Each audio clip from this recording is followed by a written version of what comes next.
Welcome back to another Bellator fight prediction video. In this video, I'll be predicting some of the key fights for Bellator 231, Mir versus Nelson 2. So without further ado, let's get to our first fight on the card that I'll be predicting. So in our first fight, we have in the welterweight division, Ed Roof versus Jason Jackson. And this is a pretty interesting fight right here. You got Ed Roof, a very talented wrestler, and will definitely be the better grappler in this fight. It's not even I think he is a much better grappler than Jason Jackson. Definitely a much better wrestler. Not even a think he is. He's a three-time NCAA champion, representing the USA world team at least once. So solid wrestler right here. Definitely world class without a doubt. You got Jason Jackson, comes from a good team. I think it was at Black Zillions. I don't know if he still trains there or whatever it's called now. Yeah, whatever that team is still called, the defunct Black Zillion that's still kind of running around.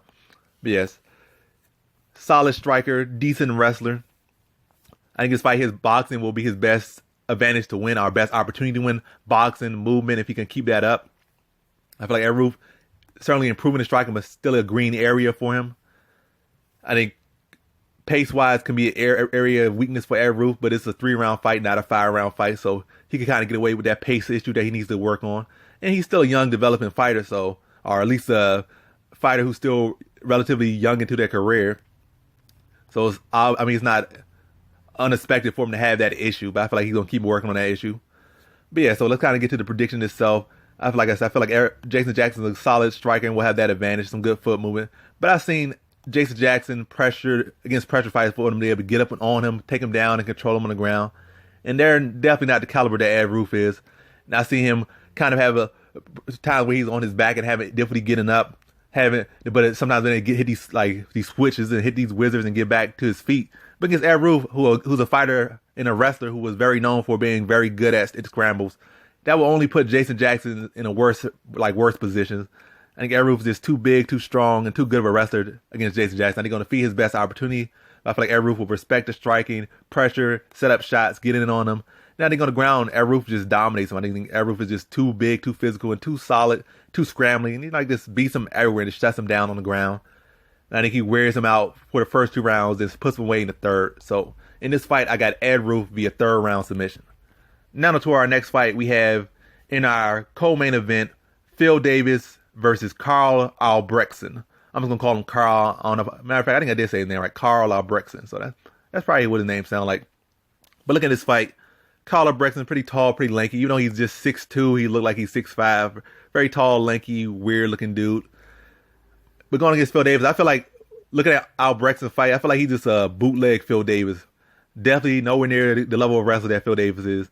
Nowhere level of grappler, like with submission-wise, BJJ-wise, not even on Phil Davis level. Striking, Phil Davis is awkward, just like Albrechtsen is, but Phil Davis doesn't get hit as much as Albrechtsen. Matter of fact, Phil Davis is one of the least hit fighters pound for pound in MMA history. So, and Albrechtsen, he's goofy and all that stuff and awkward, but he stays getting hit with power shots at that too. And he doesn't take them that well too. He gets dropped, he gets bust open. But he's definitely a tough fighter in a way.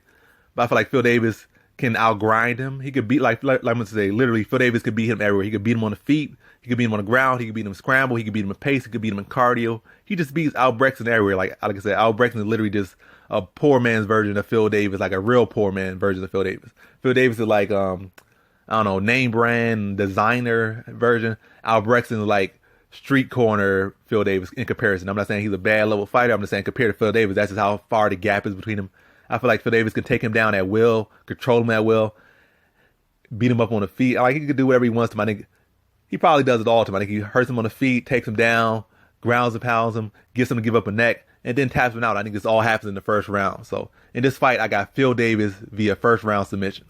Now to our main event, we have a rematch in the heavyweight division, Frank Mir versus Roy Nelson. So 100 years ago, basically 10 years ago, Frank Mir beat Roy Nelson to a decision. I think he was the co-main event when the Rampage fought Matt Hamill. I think that was when it happened. And basically at that point, Frank Mir just put on some other performance.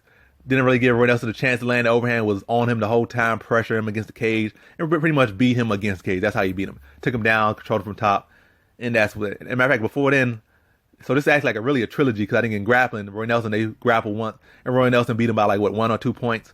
Then they fought MMA, and Frank Mir beat him pretty much 30-27. And now they're fighting again like 100 years later. Frank Mir not looking his best. Roy Nelson not looking his best. But between the two, Frank Mir is certainly the one that looks the worst. In Frank Mir's last fight against Javier Ayala, he literally fought a guy that even 3 years ago he would beat relatively easy. Like a guy with zero ground game. He took him down and had him in all the worst positions, but could not get a submission, could not finish him. And then like pretty much gassed and I don't know, had some brain damage or I don't know what happened to him. Then he was against the cage, started getting elbowed and pretty much tapped standing. Like the weirdest type of thing. I don't know where Frank Mir's brain is at. I don't know where his health is at, but he's certainly not looking the best he's ever looked. So yeah, Frank Mir is looking the worst. Roy Nelson not really looking that bad, but I guess people already kind of figured out what he does, and his overhand is not as fast and as dangerous as it used to be. So that's another factor.